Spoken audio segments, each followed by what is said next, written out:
Narayana Namaskrityam Naram Chaiva Narottamam Devim Saraswatim Vyasam Tato Jayam Mudirayet Nashtaprayeshu Abhadreshu Nityam Bhagavata Sevaya Bhagavati Uttama Shloke Bhaktir Bhavati Naishtiki Om Namo Bhagavate Vasudevaya Om Namo Bhagavate Vasudevaya Om Namo Bhagavate Vasudevaya.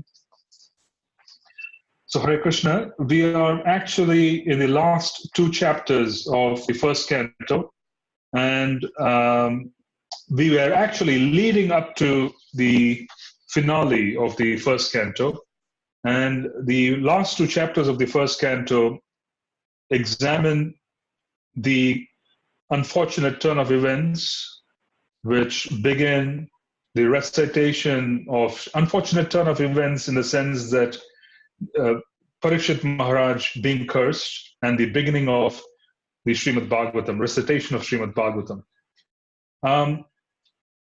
When you see a great personality such as Parīkṣit, and what is so unusual about Parīkṣit Mahārāja is that whilst he was in his mother's womb, Krishna, against all odds, chose to protect him. So there was a Brahmastra, which was a very deadly weapon, which was cast upon him by Ashwatthama. And to protect Parīkṣit, Krishna practically assumed a smaller form. It is said that he had darshan of Krishna in a very minute form. And there's a description of the Lord with his four-armed form, with a mace, and with the mace being raised to protect Parīkṣit Mahārāja. And it is also being talked about in the Srimad Bhagavatam that Krishna in that small little form was extraordinarily angry. So you could see fiery red eyes, blazing eyes, which Krishna had sported. And this very small infant, the unborn Parīkṣit, could see the very minute Krishna, who was the size of a thumb, protecting him from the deadly force of the Brahmastra. The Brahmastra basically could do nothing to Parīkṣit because Krishna was protecting him. But what is interesting is, because this infant had a vision of Krishna, after he was born, he continued searching for the Lord who appeared before him. And that is the reason for his being named Parīkṣit. Parīkṣit means to examine. Parīkṣit means to examine. So Parīkṣit, after he was born and he manifested in the world fully in terms of opening his eyes and viewing the atmosphere, he started looking everywhere, trying to search for that wondrous figure of the Supreme Lord with his weapons drawn, protecting him. So because he was examining each and every object that surrounded him, he was called Parīkṣit because Parīkṣit means to examine. Now, what is interesting is Krishna goes to such length to protect someone from the wrath of the Brahmastra, but ultimately, the same devotee is cursed by a Brāhmaṇa to be bitten by a snake. So one wonders that there seems to be such a contradiction in terms of the idea of protecting someone from the Brahmastra, but ultimately allowing him to be bitten by a snake. Yes? Why didn't Krishna intervene? What was the circumstance which practically drew Parīkṣit into this extraordinary movement? And the circumstance, according to Shastra, has to be understood in two different ways. Every living entity, which is ordinary people like us, we are basically subjected to karma. We are also subjected to the time factor. How do we understand the interplay between karma and the time factor? We understand it by a good example. An example would be a farmer who is very diligent, who is very hardworking, would be able to choose his seeds very carefully. He prepares a piece of agricultural land very carefully. He identifies the time period when the rains are supposed to come in. And then his idea and strategy is to sow the seeds a week before the rains come, so that once he is done preparing the ground and the seeds have been sown, rains would fall, and then the seeds would fructify, and he would have a very good, bountiful crop for the rest of the year. This is the plan. So he puts in his efforts in choosing the seeds. This is karma. When you start putting in your effort and you start acting on the effort, this is karma. The plan which the farmer had is karma, because the intelligence is being provided as a consequence, depending on the ability to understand nature, ability to understand factors surrounding him, ability to understand how efficiently to perform his duties. He is planning that a certain piece of land is supposed to be tilled, supposed to be prepared, and seeds are to be sown within a certain period. This is his plan. Now the farmer gets to work and he sows the seeds, and then he prepares the land and he sows the seeds. 1 week from that particular moment, rains have to come within that week. If rains precede his plan, which is if he has planned to do it in the last week of a certain month, and instead the rains come in the 3rd week, then his whole plan for the year goes completely awry. It is spoiled. If the rains come 2 weeks after his initial plan, the whole plan for the year can go completely awry. It can completely go out of whack. He doesn't succeed. So there has to be an alignment of the rains coming exactly when he thinks they should come. So he puts in his effort, he prepares the land, he sows the seed, and then he is dependent on the Supreme Lord for the rain to come. If the rain precedes his plans are spoiled. If the rain succeeds his plan, too much, far ahead, his plans are spoiled. Who controls when the rain is going to come? That's the time factor. The ultimate experience, after the person has actually done what he is supposed to do, is controlled by the time factor. So there are 2 aspects to it. One is your karma, which is it gives you ability, it gives you the intelligence, it gives you a certain level of resources, and then there is the time factor, which has to decide whether the successful, whether your plans are going to be successful or unsuccessful. That's the reason why we don't take credit for the action that we do, and we give the results to Krishna. We give all the results and attribute all the results to Krishna, because Krishna is the time factor. In this particular world, material time is a feature of Krishna. It is Kala is a feature of the Lord. And as a consequence, Kala controls the outcome of results. So one may prepare for an interview, one may take the interview, the interviewer might like the person, and everything could be wonderful, but then ultimately they don't get the job. That is a time factor. That is a time factor. So one needs to realize that there is absolutely no control over the outcome or the results of your work. That's the reason why one can never take credit for their work. If the time factor does not cooperate, you don't take credit for your work because you just don't have anything to show. So it's Krishna who is the time factor, who allows a certain event to transpire. Devotees, could you put yourself on mute, please? Could you just check your machines and make sure that you're on mute? So this is the time factor. And this is very important for us to understand. And the reason why this is so important for us to understand is because as devotees, very specifically, we are more dependent on Krishna, and we have a tendency to accept results as he gives us to the results. We don't really challenge results. So we have the ability to say that there's someone up there who loves us, Krishna loves us, we love him, and as a consequence, whatever he does as an outcome is perfectly fine for us. But this is not the understanding of those outside of the devotee community. They really suffer if there is a big change in their overall, I would say, economics, health, relationship, or any other feature of their life.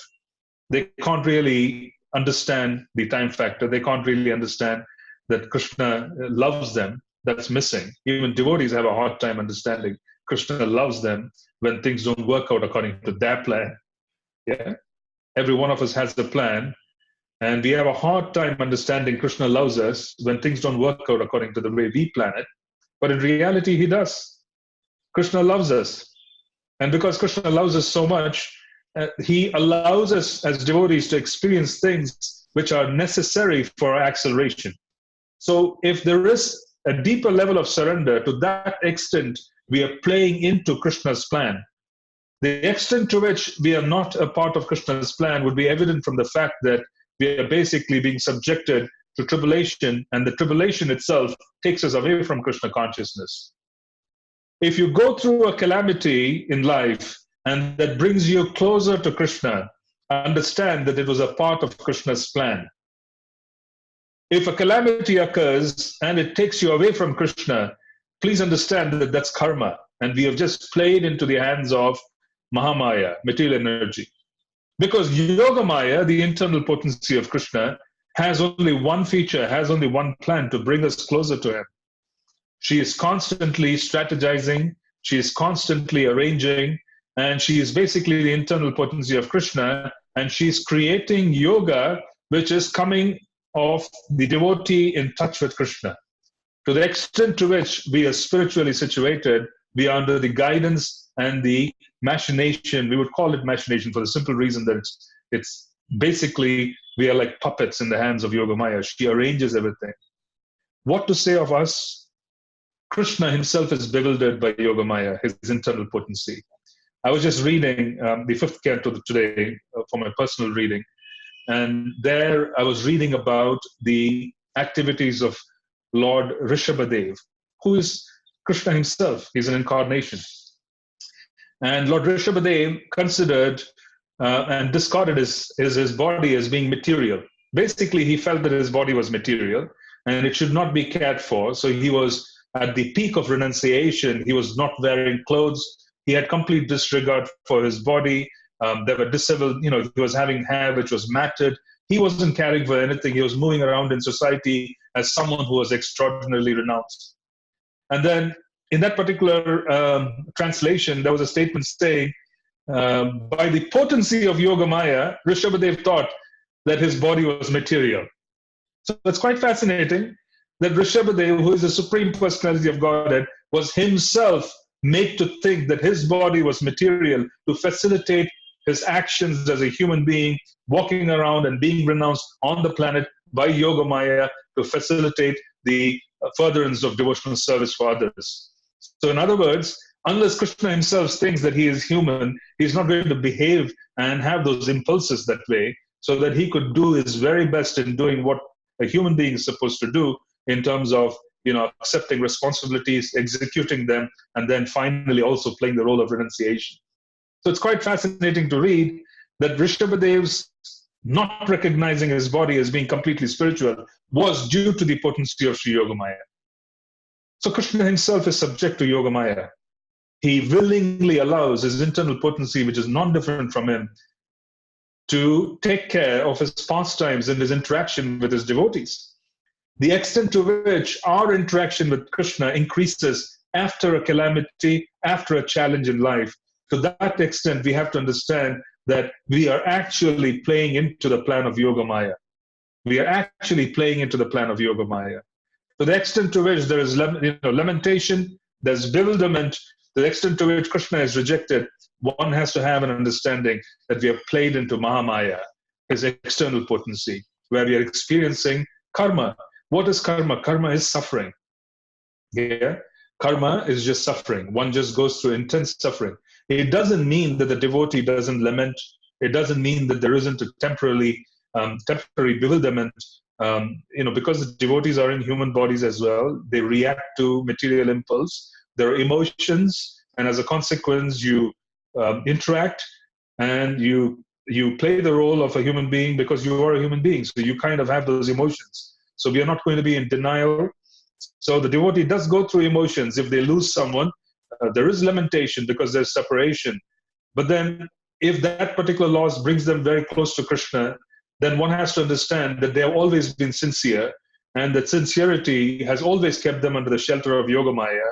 And even though they went through a karmic episode of losing someone whom they loved, they have actually come closer to Krishna. So one has to understand the different place. Now, when you look at Sri Parīkṣit, it was an unusual circumstance. How would someone who was protected by Krishna, which essentially meant that his body, which was destroyed by the weapon, was replaced by Krishna. And shastrically, when Krishna gives you something, it doesn't interfere with Krishna consciousness. It's logical, isn't it? When Krishna is giving you something, when Krishna is arranging your body, when Krishna is arranging your livelihood, when Krishna is arranging where you're going to be, it shouldn't interfere with Krishna consciousness. If we arrange for so many different things, it generally interferes with Krishna consciousness because we don't have Krishna in mind when we make arrangements in life. We don't have Krishna in mind when we make arrangements in life. We don't really generally think what is good and what is bad in terms of Krishna consciousness. We don't have the depth of, I would say, understanding. So we manifest results based on the senses, the mind, our emotions, the impulse from material nature.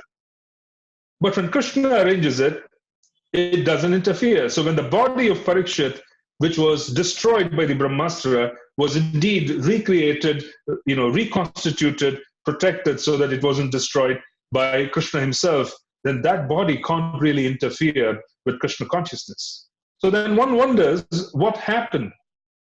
So there are several things we have to understand in this particular chapter. Number one, Kali Yuga had begun. So the quality of time had already begun its deteriorating process. Because the quality of time was deteriorating, as a consequence, the influence of time on the living entities during that particular time period can only be more intense. It cannot be conducive. Basically, the time factor when it comes to Kali is more destructive. It is more destructive. So the first point is the time factor has changed. Now, the Kali Yuga had begun. What is the first symptom of Kali? The first symptom of Kali is there's a breakdown of Varnashram. The first symptom of Kali is a breakdown of Varnashram. So the Brahmanical class and the Kshatriya class and the Vaishya Shudra, the four divisions based on propensity, is broken down. And when that is being broken down, the first symptom is where there's an interaction of Brāhmaṇa with the other classes, where the Brāhmaṇa feels that the other classes should be shown their place. Yeah? So the Brahmanical forces find that the other classes should be shown their place, so which is what happened. And Parīkṣit, being a king, he forgets his duty as a king, and instead of honoring the sage Shamika Rishi, he dishonors him because of certain issues. Yeah? So what is it very, very important for us to understand is that why did Parīkṣit Maharaj put a snake around Shamika Rishi's neck? Why did he do that? A dead snake was put around Shamika Rishi. Shamika Rishi was a great Rishi. He was a great Brahmana. What happened to Parīkṣit? Parīkṣit Maharaj was loitering around in the forest. The time factor was basically observing him. And as he was loitering around the forest, by Krishna's own plan, Parīkṣit Maharaj became very thirsty. He became so thirsty and his throat became so parched that he was looking for water. As he was looking for water, he found the sage sitting in meditation. The saintly king would never assume that he is more important than the sage who is in meditation. But the bewilderment of the senses was due to the time factor. This was Yogamaya. This was Yogamaya. The time had come. The time had come for the advent of Krishna. The time had come for the advent of Krishna as Bhagavatam. Krishna as Srimad Bhagavatam had to appear. Just as the appearance of Lord Narasimhadev required tribulations for Prahlad Maharaj, in a similar manner, the advent of Srimad Bhagavatam was due. And because the advent of Srimad Bhagavatam was due, the recitation of Srimad Bhagavatam had to happen in this particular yuga to herald the yuga, to set things right for the yuga, to set the standard of deliverance for the yuga. The time factor, which is Yogamaya in this case, because Parīkṣit is a devotee, he's a very dear devotee of Krishna who took such trouble to protect him when he was an infant. This Parīkṣit became bewildered. His senses overcame his intelligence. His thirst overcame his ability to think through. He was observing the sage who is sitting in penance, and he started putting himself in place, saying, "You have not honored me, you have not received me, You haven't taken care of me. I'm the king of the nation. So Kali Yuga had already begun. There was bewilderment because of the time factor, and it was also bewilderment due to the desire of Krishna that Parīkṣit Maharaj should move. There are many instances in different I would say scriptures. Who is to say that Lord Rama could be bewildered by a golden deer?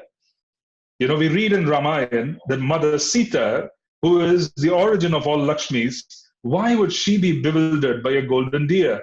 Wouldn't she have the intelligence that the golden deer is a creature of basically Maya? It's a fictional account. There is no such thing as a golden deer.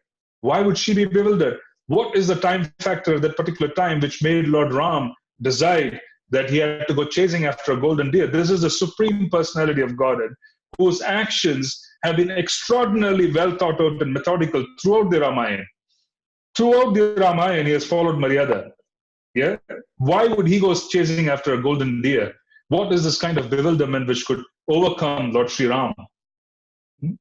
His name, Ram, relieves one of thousands and thousands and millions of bewilderments. Yeah? Millions and millions of bewilderments.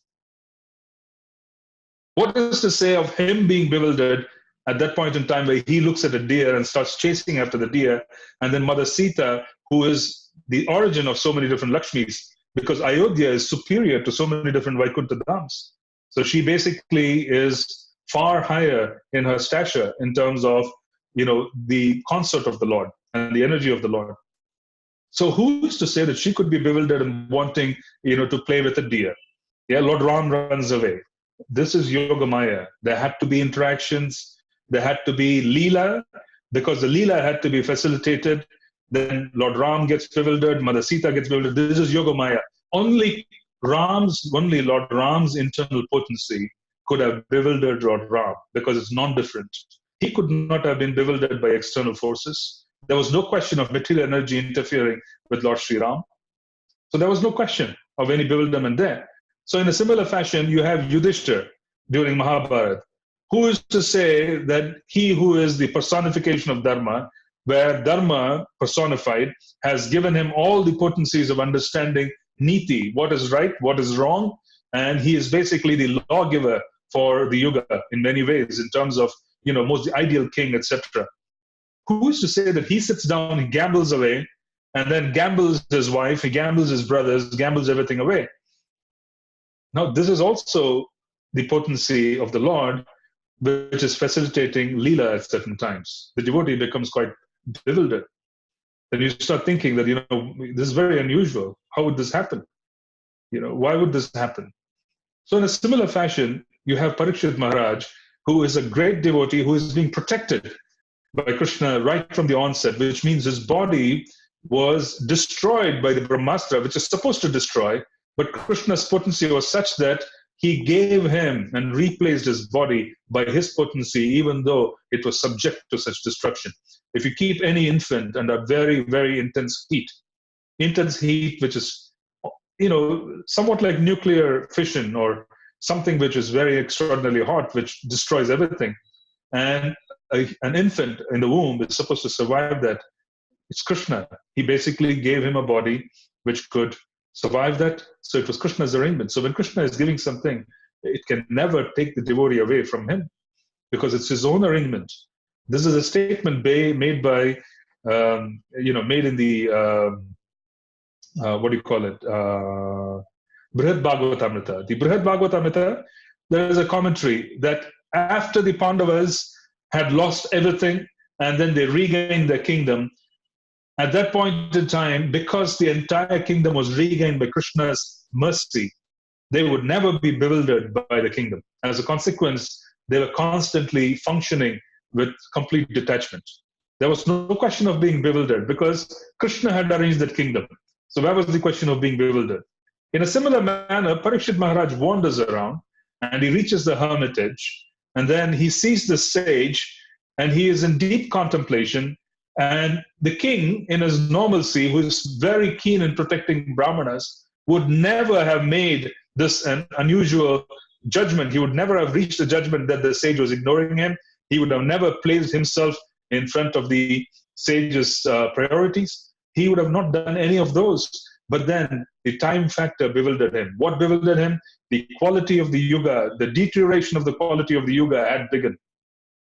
But even despite all the deterioration, the Yogamaya potency of the Lord wanted to facilitate Parīkṣit coming in touch with Krishna's incarnation of Srimad Bhagavatam. This was Parīkṣit constantly looking for Krishna. He was examining each and every object for Krishna. And there Krishna was saying, I'm going to manifest myself in the literary form. I'm non-different. And then you're going to facilitate it. You're going to be an instrument. But here's an incident which has to happen. It has to happen according to the yuga. So the Kshatriya insults the Brāhmaṇa. The Brāhmaṇa boy, Shamika Rishi's son, Shringi, he basically takes water into his hand. He touches the Kaushika river, starts cursing Parīkṣit, saying, within 7 days you will die. This is not Brahmanical. This is not Brahmanical, because a Vaishnava and a Brahmana, they never would stoop down to take revenge. This is also the effect of the time factor. So there was deterioration in the Brahmanical class. There was some level of deterioration as well, which was observed when the bewilderment of Sri Parīkṣit Maharaj due to Yogamaya.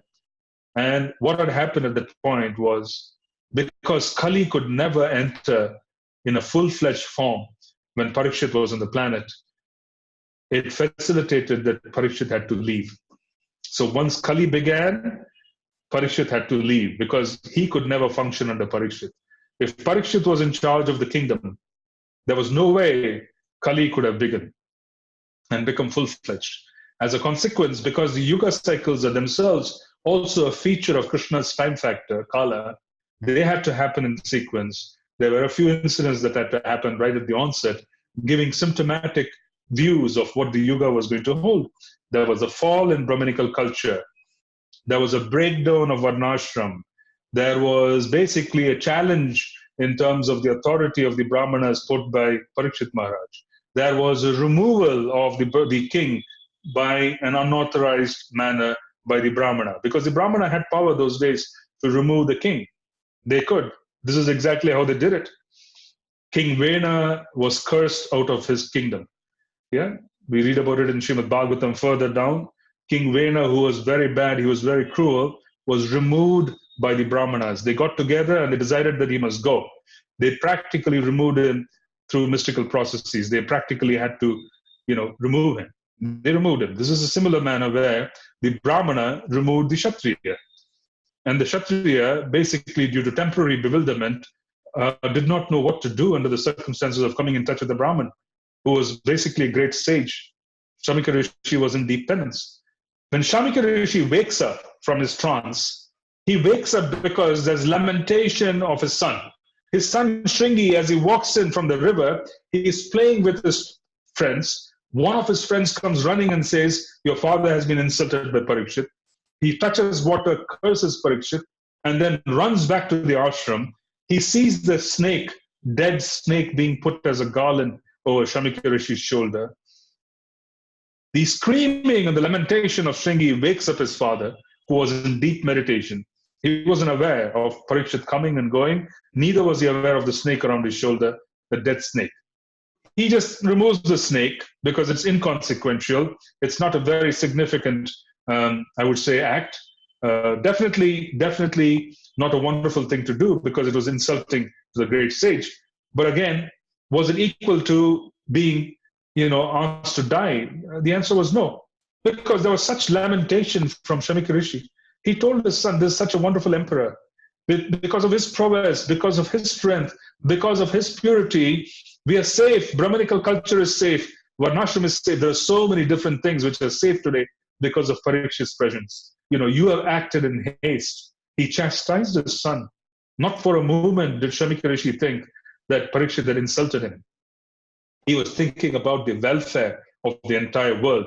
And because he was thinking about the welfare of the entire world, he immediately reflected and took responsibility because he saw that his son was responsible for causing harm. His son was practically the engineer, the catalyst, which had to invite Kali into the world at that point in time. He heralded Kali because he removed such a powerful emperor who was so pure that he could keep Kali away, his son basically engineered the feat of bringing Kali into the universe, into the planet. So there was lamentation. So what is being seen here are several things. One, we need to understand that when you are in devotional service, the more advanced we are, the greater would be the play of Sri Yogamaya. Because the more advanced we are, the objective of wanting to come closer to Krishna becomes the prime objective. As a consequence, we are subjected to twists and turns in life which bring us closer and closer to Krishna. Yeah? Which bring us closer and closer to Krishna. This is being managed, arranged, facilitated by his internal potency.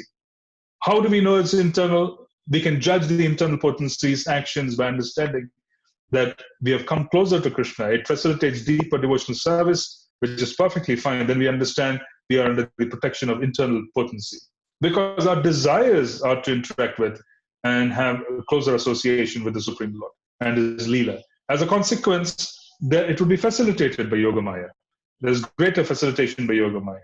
To the extent to which the events in our life take us away from Krishna, to that extent we would have to understand that we have always been under the protection of Mahamaya, or rather we have partially accepted Krishna consciousness. And then when the events do take place and it becomes problematic, we have a tendency to practically walk away from Krishna consciousness. We say, Krishna, whatever you did for me didn't really work.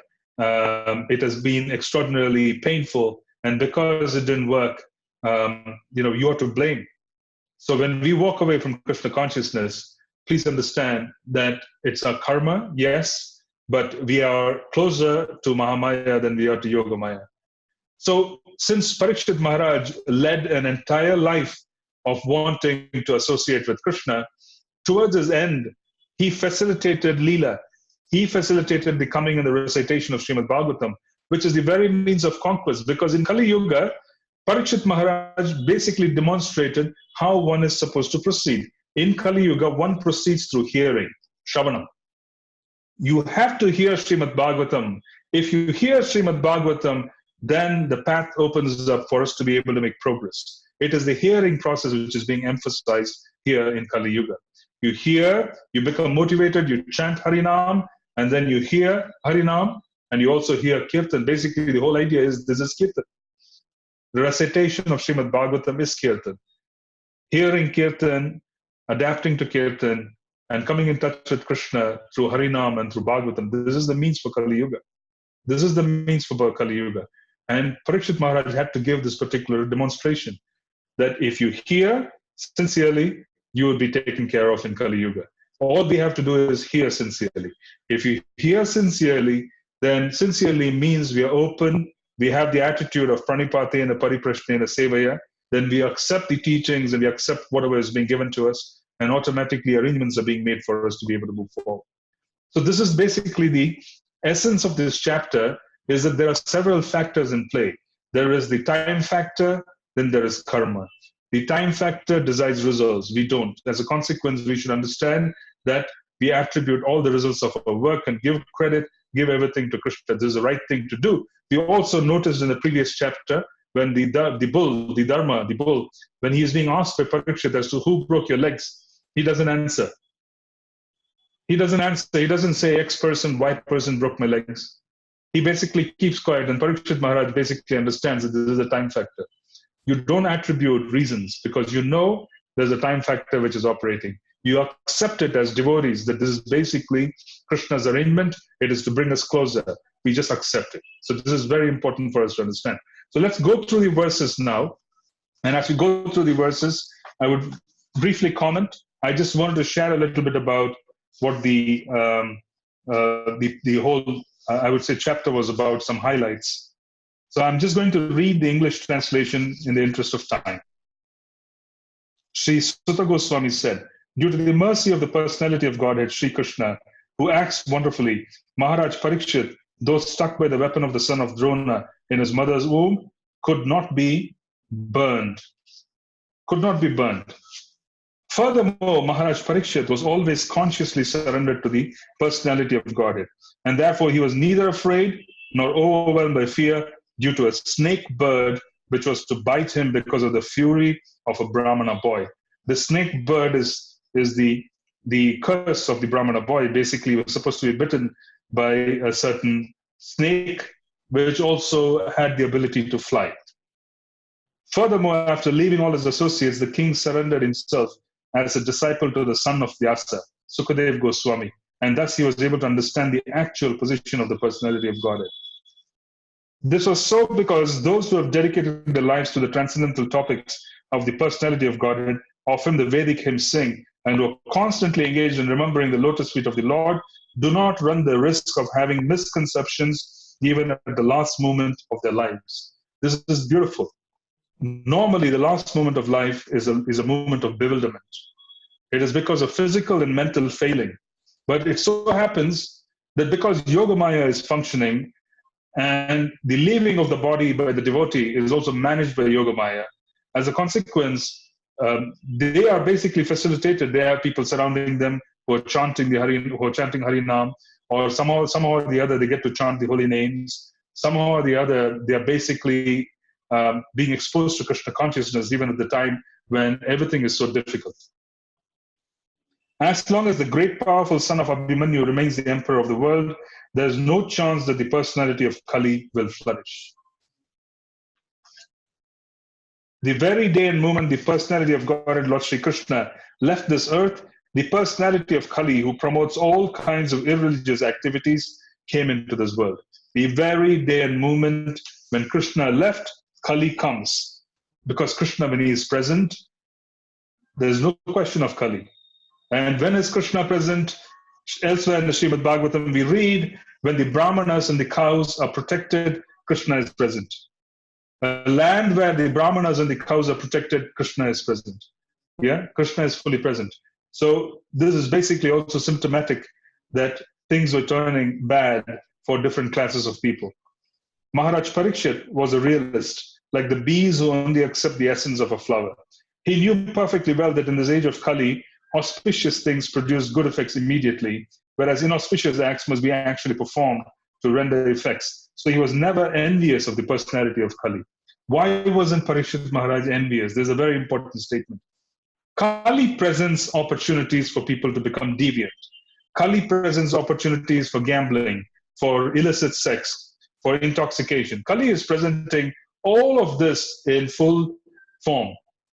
And if you simply think of this, it is not considered to be sinful.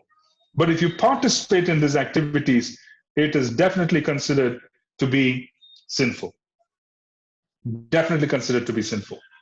So what do we mean by this? The point we mean by this is that if you think of something because it's around you all the time, then it is not considered to be sinful. You don't accumulate sinful reactions. You need to act upon it. However, the glory of Kali is, if you think about something auspicious, you get immediate credit. This is wonderful, isn't it? So if you think about something auspicious, you get blessings. But if you think about something inauspicious, you don't accumulate sin. You need to actually act upon it.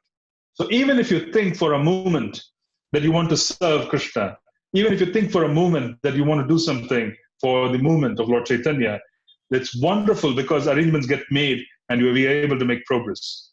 But even if you think that you want to commit sinful acts, but you don't end up committing sinful acts, and non-committing sinful acts means through the senses, seeing, smelling, sight, everything. Yeah, thinking you don't have a problem with. But if you have participation of the senses, that's considered action. And when that is considered action, then there are sinful reactions to it.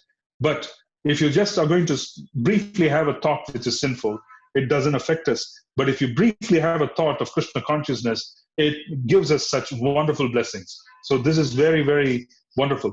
As a consequence, he wasn't envious. Parīkṣit Maharaj thought, okay, you have some bad stuff. You are in charge of some bad stuff, the personality of Kali. But as long as people don't get to you, they're safe. So if I can arrange for protecting the consciousness of the population as I'm a king, then I don't have to worry about you, selling your goods, which is Kali basically projecting and providing for in different ways, facilitating sinful action. So he was not envious. He didn't want to destroy him because he felt with this wonderful benediction, unless people act, they're not going to get sinful. So I could prevent that.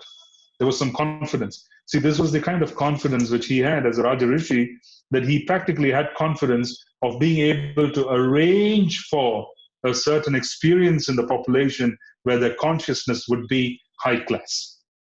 Yeah? The environment could be arranged in such a way that the consciousness could be held high. He could control the consciousness through certain increases of certain auspicious activities, which is very powerful. He knew these signs of controlling consciousness. He knew these signs of managing consciousness. So he was confident that if I can keep my population's consciousness high, then even if you offer all the sinful opportunities, they wouldn't come for it. So he was not envious. He didn't want to kill Kali, the personality of Kali. Mahārāja Parīkṣit considered the less intelligent men might find the personality of Kali to be very powerful, but those who are self-controlled would have nothing to fear. The king was powerful like a tiger and took care for the foolish, careless persons. So he was very powerful. O sages, as you did ask me, now I have described almost everything regarding the narrations about Lord Krishna in connection with the history of the pious Mahārāja Parīkṣit. Those who are desirous of achieving complete perfection in life must submissively hear all topics that are connected with the transcendental activities and qualities of the personality of Godhead who acts wonderfully. The good sages said, O grave Sutta Goswami, may you live many years and have eternal fame, for you are speaking very nicely about the activities of Lord Krishna, the personality of Godhead. This is just like nectar for mortal beings like us. We have just begun the performance of this fruitive activity, a sacrificial fire, without certainty of its result due to the many imperfections in our action. Our bodies have become black from the smoke, but we are factually pleased by the nectar of the lotus feet of the personality of Godhead Govinda, which you are distributing. So the sages in Naimisharanya, they had gathered around and they had started certain fire sacrifices. One of the auspicious ways to recognize that the fire sacrifice is auspicious is to see the color of the smoke. If the color of the smoke is very dense, where the fire is covered by smoke, there is inauspiciousness in the fire sacrifice. If the smoke irritates you to the point where you can't breathe, it overwhelms you, understand that the results of the fire sacrifice are not going to be forthcoming. So the sages gathered in Naimisharanya. This is before, just at the onset of Kali, and these are great personalities who had gathered there. They did a fire sacrifice, and that turned out to be problematic because their faces, their bodies were blackened. Quite fascinating to see this. That it is such great personalities, but fire sacrifices didn't quite work and do the job several thousand years back at the beginning of Kali. Yeah? So they were saying very clearly, we started this fire sacrifice, it didn't work out, the smoke has blackened our bodies. And now you are narrating Srimad Bhagavatam, which is so wonderful. So they set aside the action of fire sacrifices and started hearing Srimad Bhagavatam. See, Brahmanical life means daily fire sacrifice. Yeah? Samhita Dhanam, this is basic training. That Brahmanical life, if you're in an ashram, basically once you receive the Brahmin thread, then in traditional families, every day there's fire sacrifice. This is a daily occurrence. It has to be done in the evening, in the morning. So they basically build a sacrificial fire, and then during the Gayatri time, there's fire sacrifice done. This is a daily practice. So the point which I'm just trying to make is that this is part of Vedic culture. So they were practicing Vedic culture as all the Brahmanas had gathered together, all the sages had gathered together. They are practicing Vedic culture by creating Vedic sacrifice. They were finding that the Vedic sacrifices were not working. The smoke had become blackened, and it has, the soot from the smoke had covered them. It was making it very inauspicious. The value of a movement's association with the devotee of the Lord cannot even be compared to the attainment of heavenly planets or liberation from matter, and what to speak of worldly benedictions in the form of material prosperity, which are for those who are meant for death. The personality of Godhead, Lord Krishna, Govinda, is the exclusive shelter for all great living beings, and his transcendental attributes cannot even be measured by such masters of mystic powers as Lord Shiva and Lord Brahma. Can anyone who is expert in relishing nectar, rasa, ever be fully satiated by hearing topics about him? It's unlimited. O Sutta Goswami, you're a learned and pure devotee of the Lord, because the personality of Godhead is your chief object of service. Therefore, please describe to us the pastimes of the Lord, which are above all material conception, for we are anxious to receive such messages. O Sutta Goswami, please describe those topics of the Lord by which Mahārāja Parīkṣit, whose intelligence was fixed on liberation, attained the lotus feet of the Lord, who is the shelter of Garuda, the king of birds. Those topics were vibrated by the son of Vyasa, Srila Shukadeva. Thus, please narrate to us the narrations of the unlimited, for they are purifying and supreme. They were spoken to Mahārāja Parīkṣit, and they are very dear to the pure devotees, being full of bhakti yoga. Sri Sutta Goswami said, O God, although we are born in a mixed caste, we are still promoted in birthright simply by serving and following the great who are advanced in knowledge. Even by conversing with such great souls, one can without delay cleanse oneself of all disqualifications resulting from lower births. Actually, it is being mentioned that Srila Sutta Goswami was not of a higher, I would say, division of society. He came from a lower division of society, but the practice was guna karma vibhagashaha. He was of such high quality because of his Krishna consciousness that he was a guru to all the other gurus who are assembled in Naimisharanya. So here, out of his humility, he is declaring that I don't belong to a very high community. I don't have that particular advantage of being called a Brāhmaṇa or someone else. But he also says, but if someone comes in touch with the pure devotees of the Lord and they're purified by coming in touch with Krishna consciousness, then all disqualifications resulting from lower births are taken care of. Everything goes away. And what to speak of those who are under the direction of the great devotees, chanting the holy name of the unlimited, who has unlimited potency. The personality of God, and unlimited in potency and transcendental by attributes, is called the Ananta, unlimited. It is now ascertained that he, the personality of God, is unlimited and there's none equal to him. Consequently, no one can speak of him adequately. Great demigods cannot obtain the favor of the goddess of fortune, even by prayers, but this very goddess renders service unto the Lord, although he is unwilling to have such service. Who can be worthy of the name of the Supreme Lord but the personality of God, Sri Krishna? Brahmaji collected the water emanating from the nails of his feet in order to award it to Lord Shiva as worshipful welcome. This very water, the Ganga, is purifying the whole universe, including Lord Shiva. Later on in the 6th canto, when we read about the manifestation of Sri Ganga, there's an interesting dialogue between Sri Ganga and Bhagirath.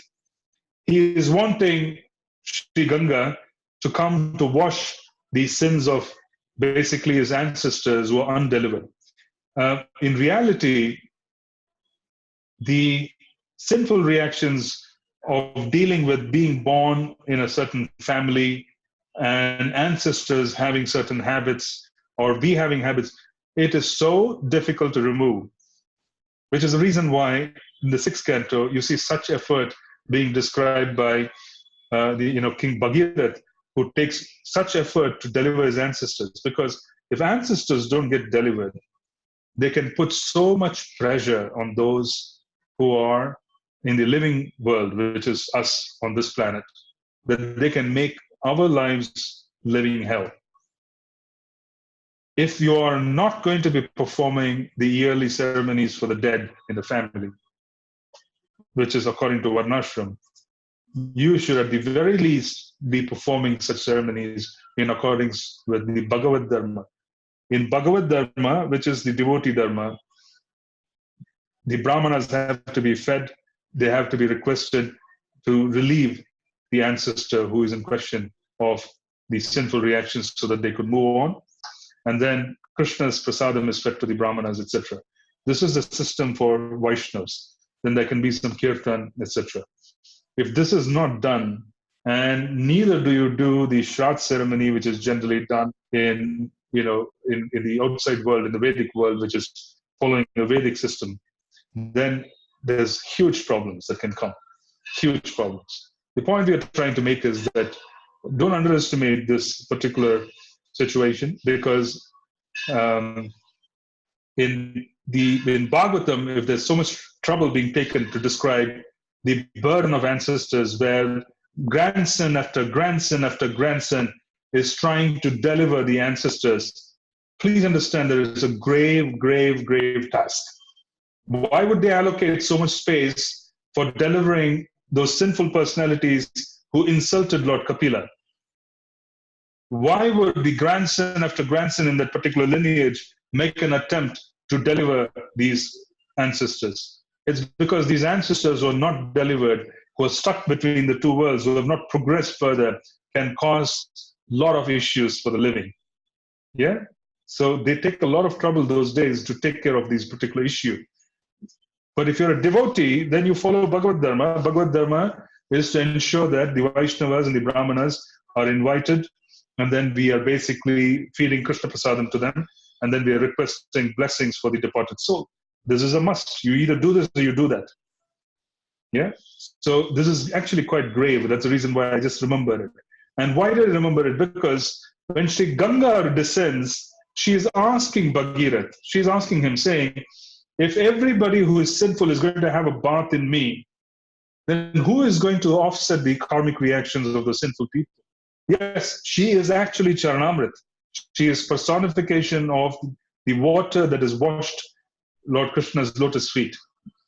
You know, she's coming in from the spiritual sky. She is basically bathing Lord Shiva. And then we are receiving that Mahaprasad because he is a Mahabhagavat. He is the Param Vaishnav. After he is being bathed, we are receiving it. Ganga Devi. Yeah? And she is having a problem. She says, if creatures of this world who are sinful, they have a bath in me, and my water becomes sullied, then how do I purify myself? How do I purify myself? Then at that point in time,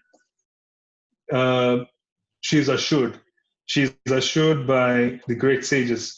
They are assuring her, saying, the Vaishnavas, the devotees of the Lord, would also be having a bath. They would be offsetting the sins of those who are sinful by having a bath there. To this end, if you have a bath in Mayapur, in Ganga, it's very purifying because most of the devotees, most of the people who have a bath in Mayapur are devotees who are chanting. It's very purifying. You can actually walk out of the water feeling very light. So you can feel the very dynamic presence of, the potency of Srimati Ganga right there, because the devotees, the saintly devotees who are chanting Harinam, they are having a bath there constantly in the Ganga water. And very little sin is accumulated there. So if you have a bath in Mayapur in those ghats, you feel very relieved of sinful reactions simply because there's so much presence. So the point which is being made here is, even Ganga Devi requires the help of pure devotees to purify herself. Even Sri Ganga Devi requires help from devotees. Devotees who are pure can purify Ganga by associating and having a bath and having a dip. So that is how important devotee association is.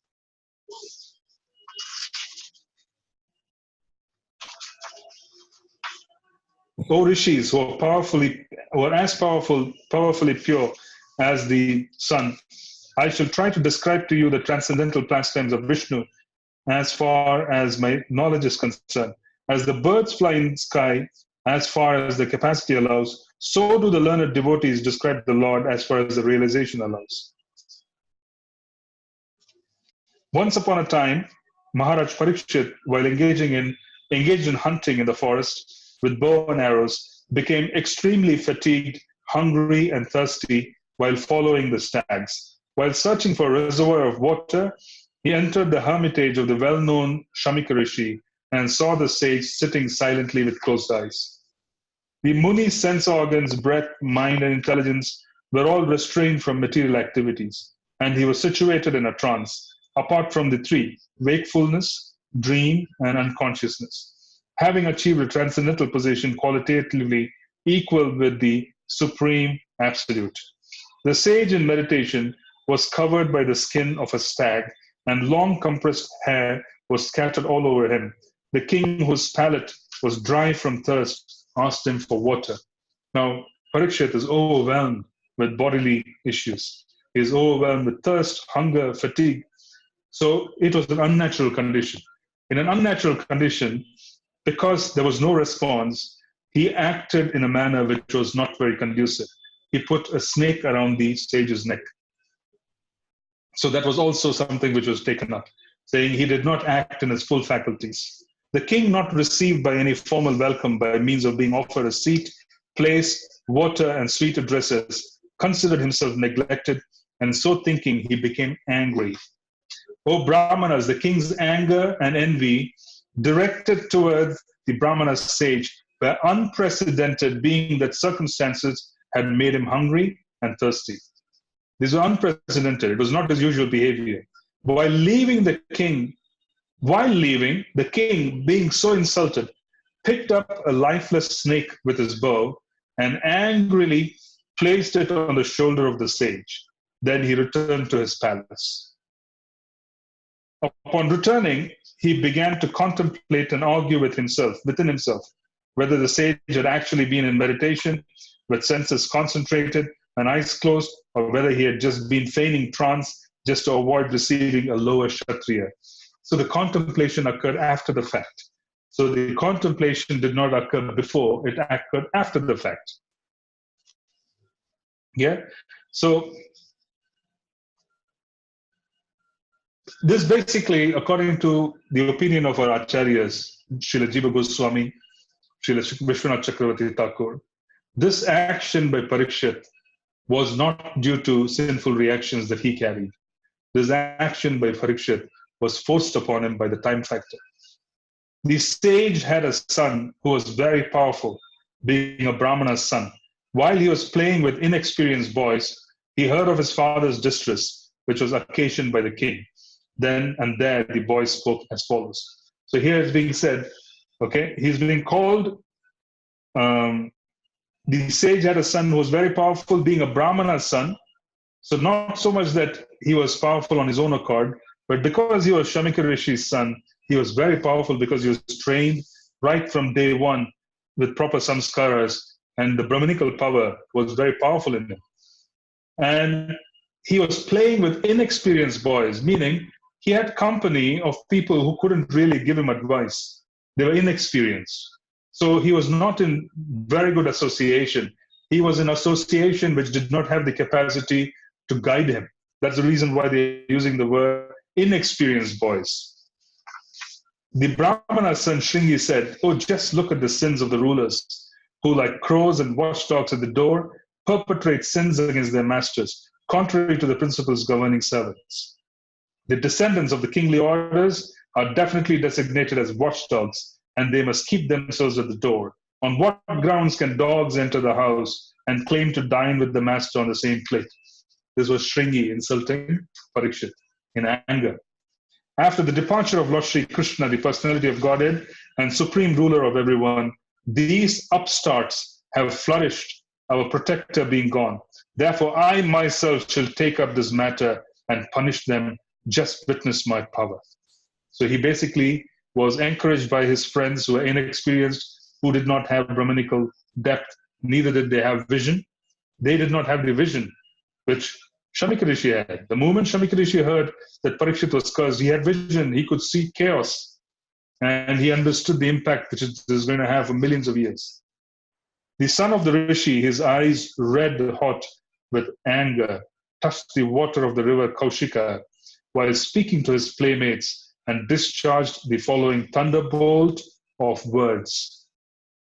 The Brahmana's son cursed the king thus: "On the 7th day from today, a snake bird will bite the most wretched one of the dynasty," which means Parīkṣit, "because of his having broken the laws of etiquette by insulting my father."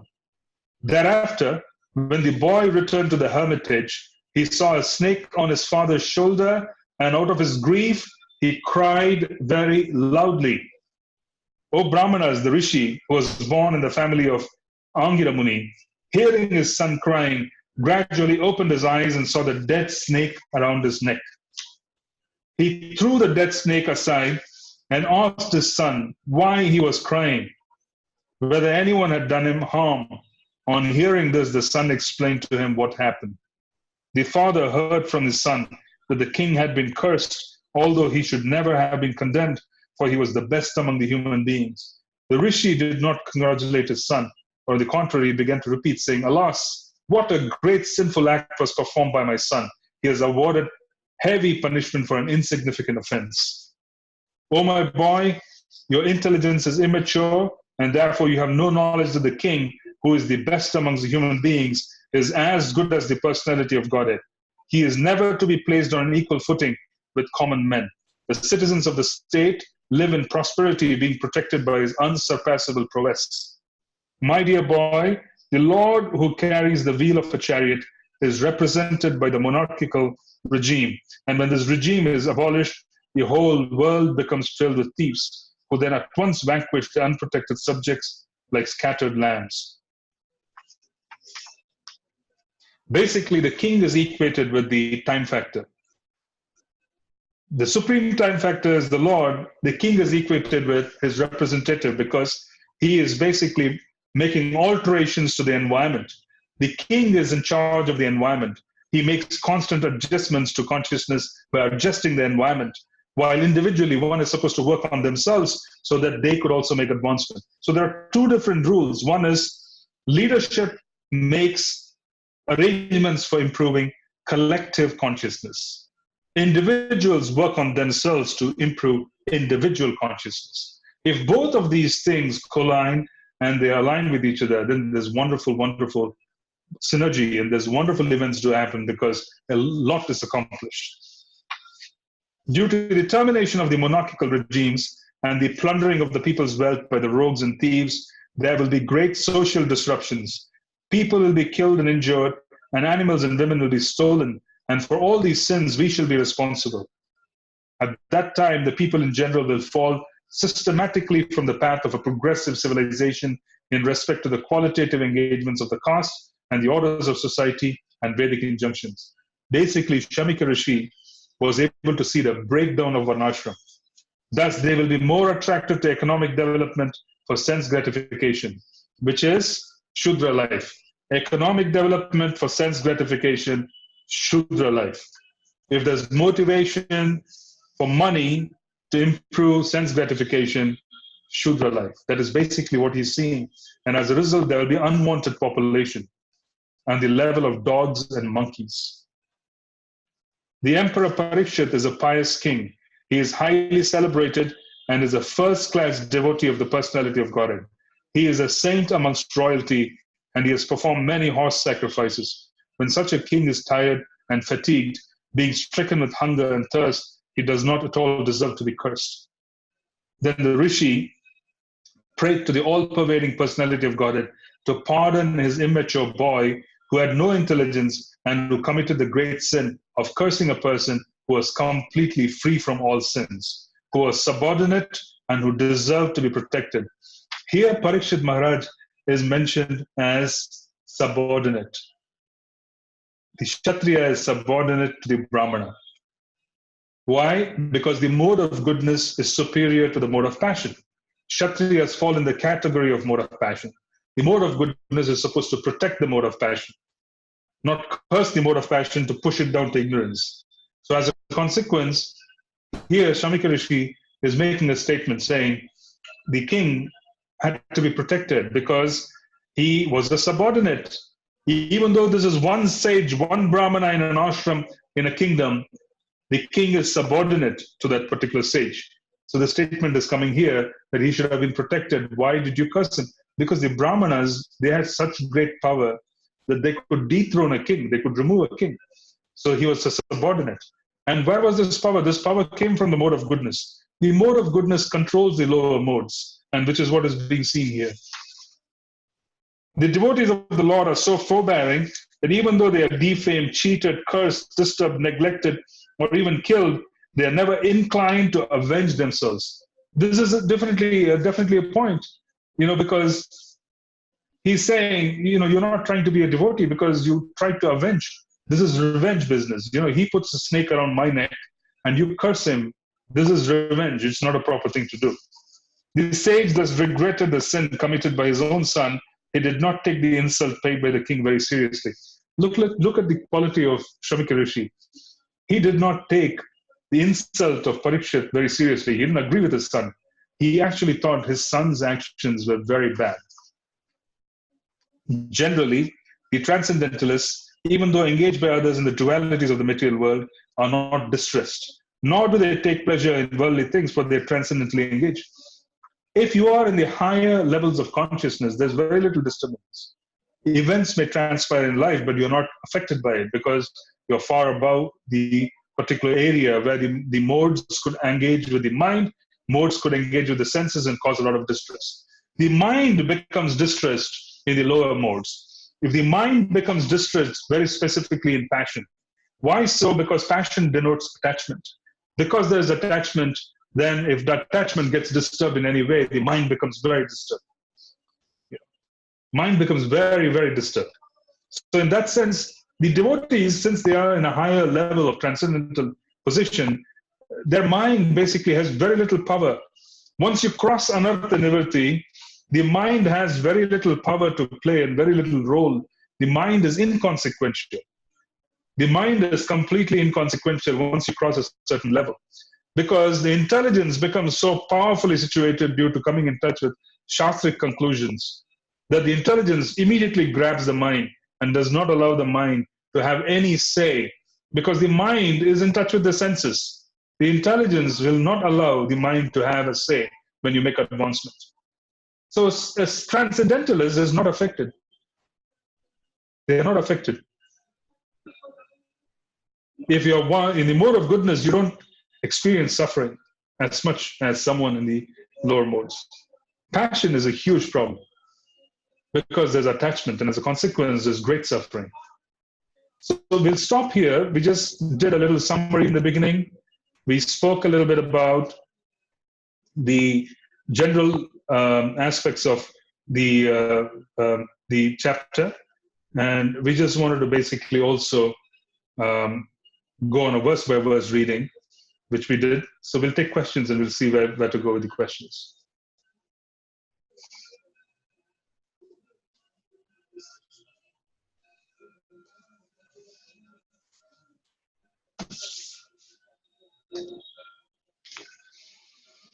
Any questions or comments?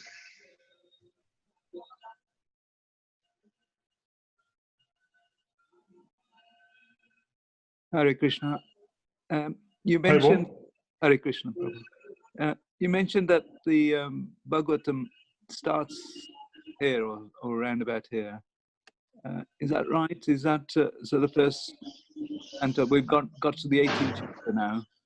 So the first 18 chapters are part of the Bhagavatam, or?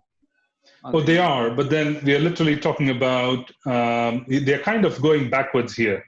They are first describing the circumstances, then they're kind of setting the stage, and then now they are talking about the circumstances where the Bhagavatam has started. In reality, the Bhagavatam started from verse 1, but they are going back and forth to facilitate that. So I wouldn't really say that until now there wasn't the Bhagavatam. Yes, until now there was very much the Bhagavatam, but it is being compiled in such a way to set the stage. So first, because you have multiple speakers, you have Sukadev Goswami speaking, and then you have Sutta Goswami, who is a part of that audience, who sits with Parīkṣit and others listening.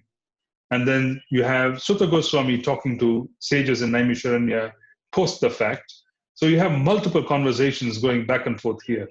And that's the reason why it appears as if, the statement of the Bhagavatam being started here.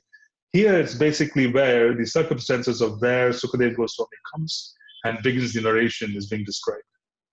So until now, Sutta Goswami has been describing this to the sages in Naimisharanya. Okay, thank you. Hare Krishna. Sure. Hare Krishna.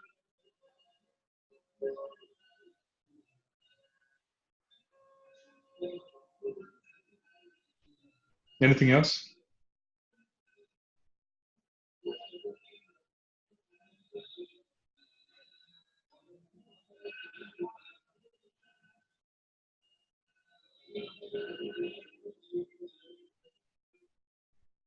Okay, if there aren't any more questions, you could write to me on the WhatsApp group if you have questions beyond.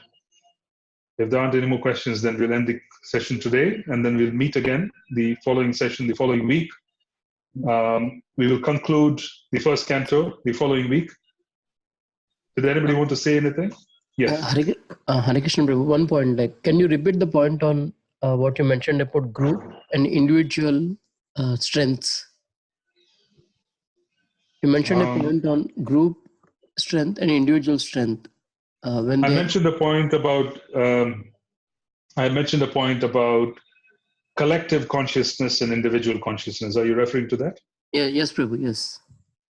Yeah. See, collective consciousness is if everybody as a group, what is a consciousness? That responsibility is held by leadership. So a king who is in charge of the environment, he arranges the environment powerfully to facilitate a higher level of consciousness for the subjects. So as a consequence, he is responsible for collective consciousness. Yeah, leadership is responsible for collective consciousness. Basically, how do you manage the individuals within a group to attain a common purpose of elevating themselves?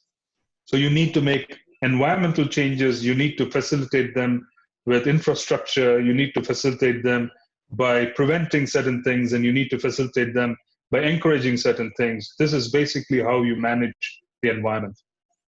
You see, the ingredients that are required to maintain, for example, a Satya Yuga consciousness would require cow protection, it would require Brahmanical consciousness to be encouraged, it would require following the code of the Srimad Bhagavatam and being able to conduct the affairs of the country.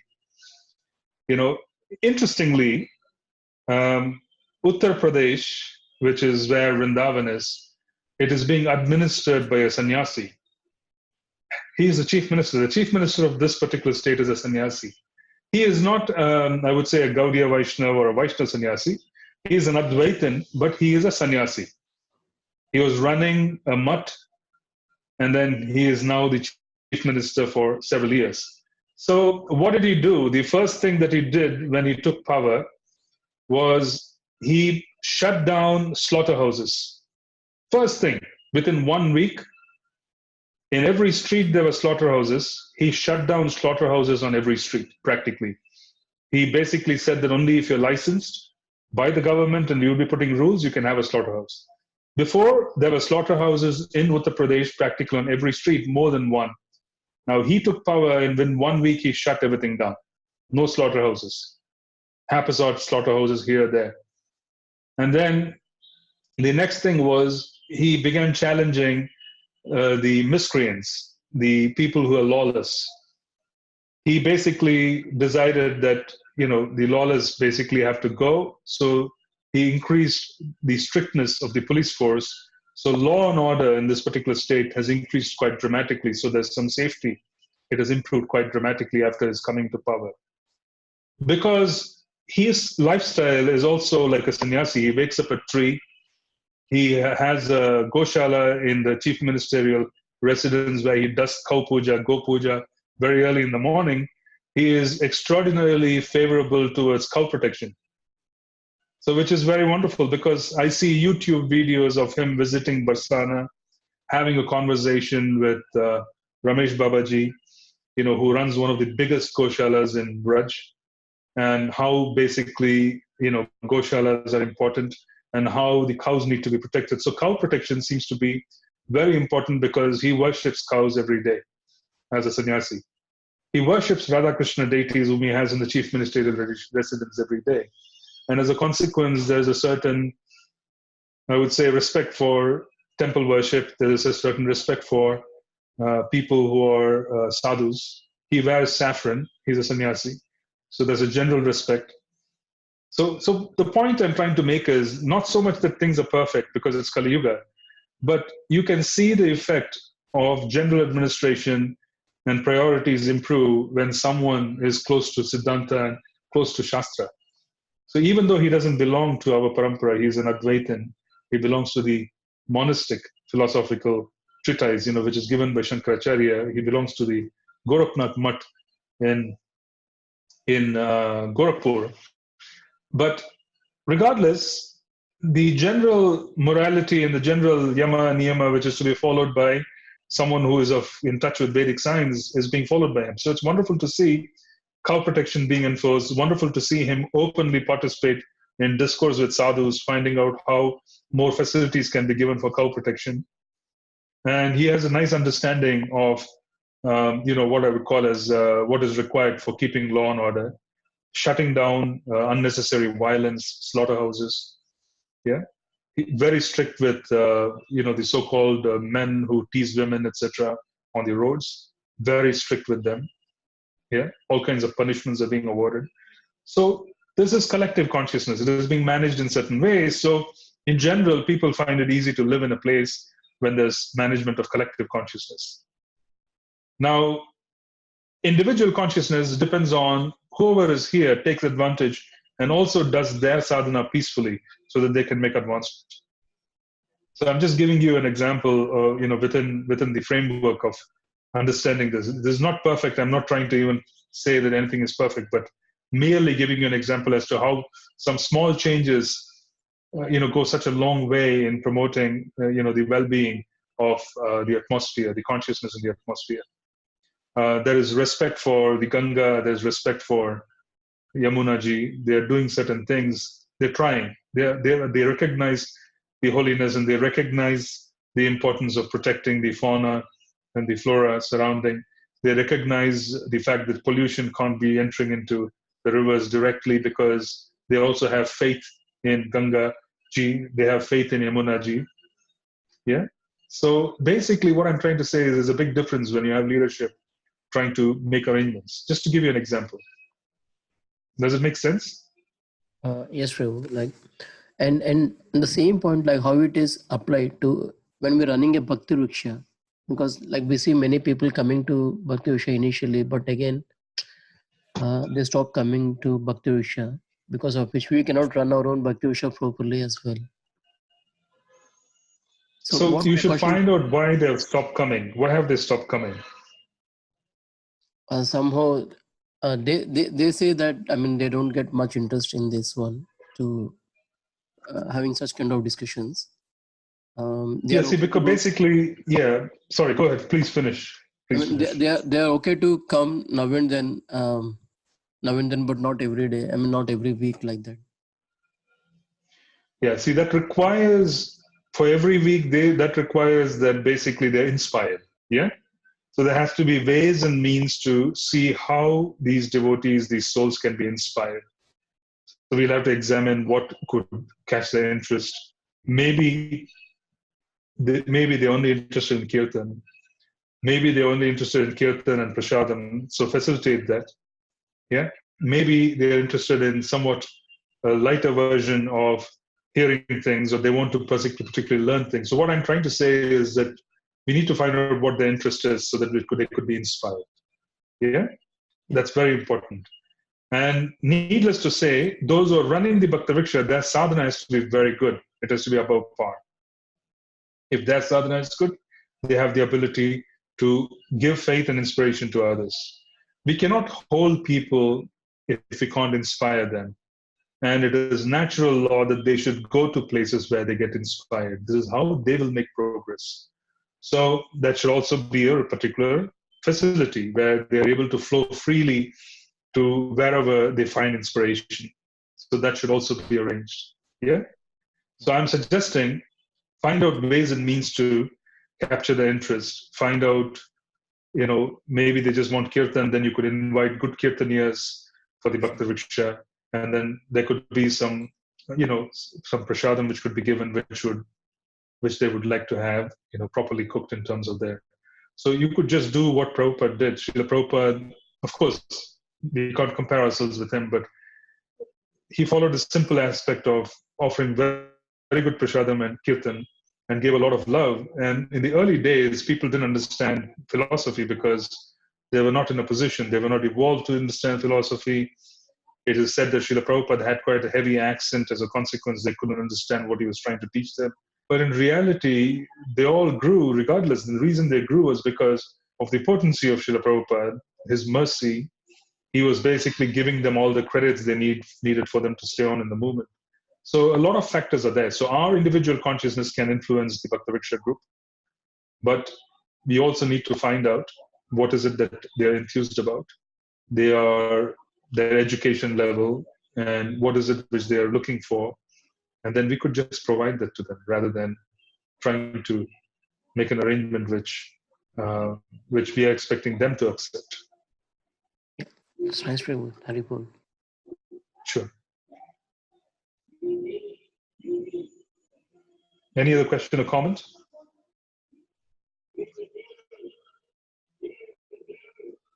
Okay, so Sorry. I think we will leave.